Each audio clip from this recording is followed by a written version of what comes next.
Bismillahirrahmanirrahim. Assalamualaikum warahmatullahi wabarakatuh. Sebelumnya, perkenalkan nama saya Michelle Nabila Andaisa Bangsu, biasa dipanggil dengan Michelle. Jadi hari ini saya akan mempresentasikan mengenai Al-Quran dan Hadis sebagai sumber pendidikan Islam.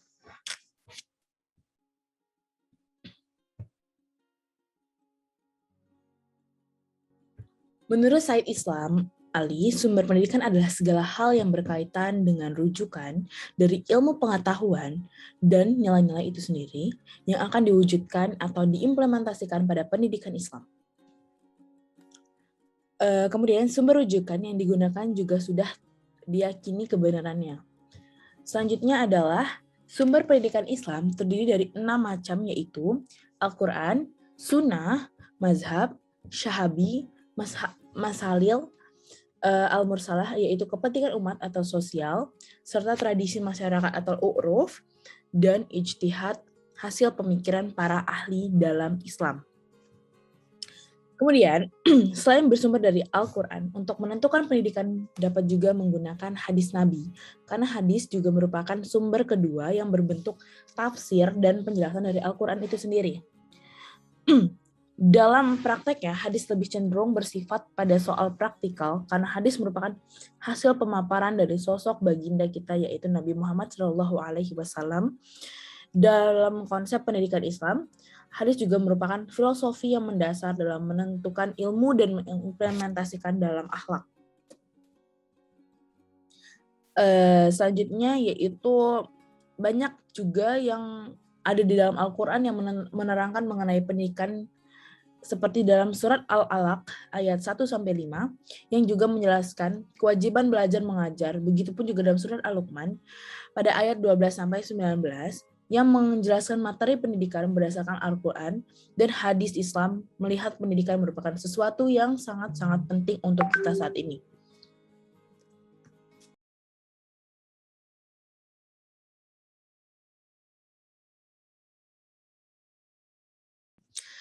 Pendidikan Islam di zaman Rasulullah Shallallahu Alaihi Wasallam juga sangat bagus hasilnya, karena tersebut terbukti untuk kemampuan para murid-muridnya sendiri, yaitu para sahabat Nabi Muhammad, yaitu yang luar biasa cerdasnya.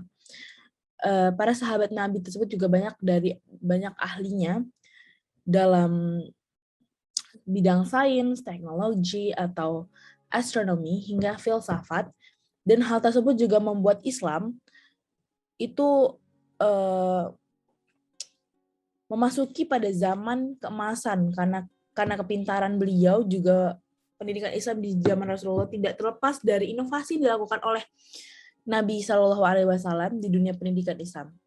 Serta inovasi yang dilakukan oleh Nabi adalah pada aspek kurikulum atau isi dari pendidikan Islam itu sendiri. Lembaga pendidikan Islam itu memiliki metode pendidikan serta implikasi terhadap perkembangan pendidikan itu sendiri.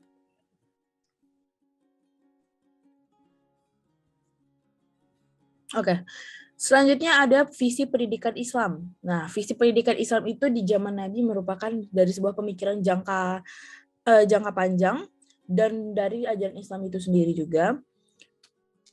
Visi dari jangka panjangnya itu menciptakan keberkahan dan rahmat bagi seluruh umat manusia, masuk ke dalam firman Allah, yaitu wa ma arsalna ila rahmatan lil alamin, yang artinya, dan tiadalah kami mengutus kamu melainkan untuk menjadi rahmat bagi semesta alam, dalam surat Al-Anbiya. Nah, serta misi dari pendidikan yaitu tugas atau konsep yang harus dilakukan supaya visi tersebut tercapai. Oleh karena itu juga, visi misi juga harus saling berhubungan dan memberikan sebuah hubungan timbal balik. Begitu.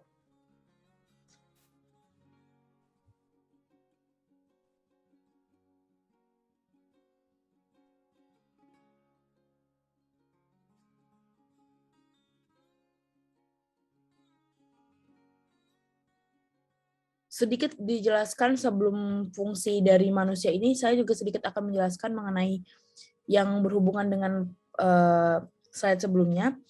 Itu adalah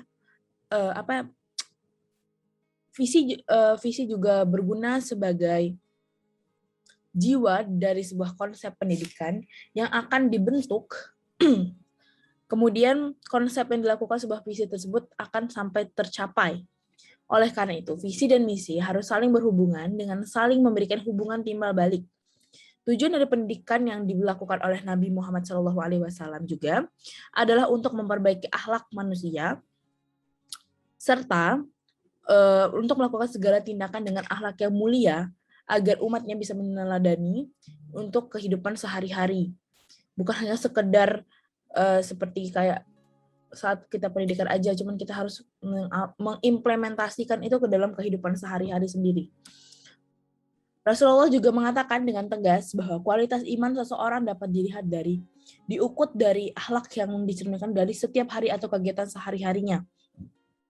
Dengan demikian itu juga, pendidikan Islam bertujuan mencapai pertumbuhan yang seimbang dalam mengalami kepribadian, kemudian bertujuan untuk mencapai pertumbuhan yang seimbang dalam kepribadian manusia secara total melalui pelatihan spiritual, kecerdasan rasio, perasaan serta panca indera, dan serta tujuan akhir pendidikan bertumpu pada terrealisasinya ketundukan kita kepada Allah Subhanahu wa taala, baik dalam level individu, komunitas manusia, dan serta manusia secara luas. Nah, baru kita akan masuk ke dalam dari visi dari pendidikan Islam itu juga menciptakan keberkahan dan rahmat seluruh umat manusia. Nah, lalu kemudian kita akan masuk ke dalam poin 4 fungsi manusia. Berdasarkan dari visi itu sendiri, fungsi dari Islam itu mengembangkan 4 dari fungsi manusia itu sendiri, yaitu pertama, memberikan kesadaran kepada manusia bahwa kedudukan, fungsi, dan tanggung jawab manusia berada di tengah-tengah makhluk lain. Itu dengan terbentuknya kesadaran ini juga diharapkan manusia dapat menjalankan perannya sebagai khalifah Allah di muka bumi ini. Kemudian, memberikan kesadaran manusia terhadap fungsi manusia dan kedudukannya di dalam masyarakat. Manusia itu sendiri diharapkan untuk bisa dapat berinteraksi dan berhubungan dengan manusia yang lainnya. Selanjutnya poin ketiga yaitu memberikan kesadaran kepada manusia bahwa tujuan utama penciptaan manusia adalah untuk beribadah. Jadi yang saya simpulkan dari sini, apapun yang kita lakukan di dunia ini, tujuan utama kita tetap harus beribadah dan tetap bertakwa kepada Allah Subhanahu wa taala. Karena manusia juga dikenal sebagai makhluk yang memiliki Tuhan sehingga segala sikap dan perilakunya perlu diperbarui dan terus-terus dikembangkan. Dan perlu diingat, sesuatu hal yang dikembangkan itu harus positif dan baik untuk diri kita sendiri dan bermanfaat untuk orang lain. Itu yang paling penting. Kemudian yaitu memberikan kesadaran pada manusia mengenai posisi manusia yang dengan makhluk lain dan selalu bersyukur kepada Tuhan. Yang dimaksud dengan kesadaran kepada manusia mengenai posisi yaitu kita tidak boleh menganggap orang itu di bawah kita. Karena di mata Allah manusia itu semuanya sama. Dan tujuannya tetap kembali ke poin ketiga yaitu semua manusia harus beribadah kepada Tuhan. Oke, selanjutnya.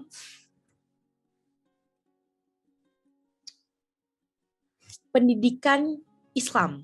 Oke, masuk ke dalam poin penting juga, yaitu pendidikan Islam. Pendidikan di dalam Islam juga merupakan proses dalam perubahan sikap dan tingkah laku manusia yang bertujuan untuk membuat manusia lain untuk menjadi lebih baik. Melalui sistem pengajaran dan pelatihan, pendidikan Islam juga bertujuan untuk membantu keseimbangan pertumbuhan dalam seluruh pribadi yang mendukung pembaruan dan pertumbuhan manusia dalam menuju kebaikan dan menjalankan ibadah kita kepada Allah. Semua aspek yang ada di dalam PowerPoint yang sudah saya jelaskan itu akan kembali disimpulkan bahwa kita semua akan kembali tujuan kita itu adalah beribadah.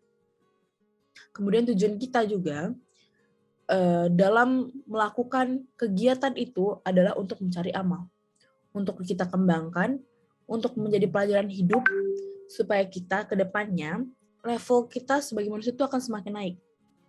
Tapi level yang semakin naik itu harus kita manfaatkan untuk hal-hal yang positif dalam membantu orang lain yang mungkin kesusahan, itu pun juga sangat penting menurut saya. Kemudian dari sumber pendidikan yang utama adalah dari Al-Quran sendiri. Di dalam Al-Quran semua pendidikan itu kita dapatkan.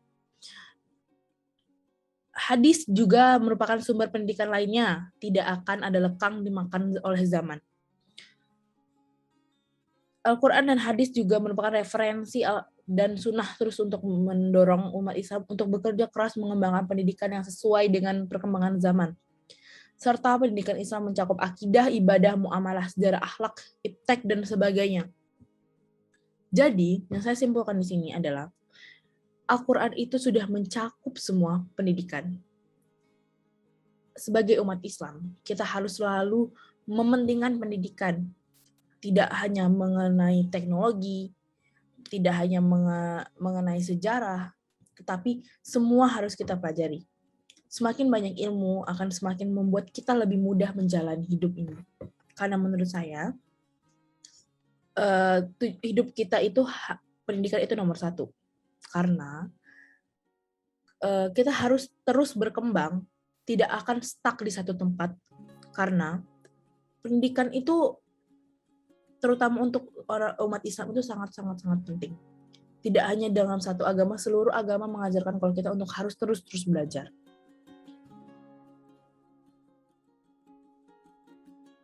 Oke. Sekian dari presentasi yang bisa saya sampaikan. Lebih dan kurangnya saya mohon maaf. Billahi taufiq wal hidayah. Wassalamualaikum warahmatullahi wabarakatuh.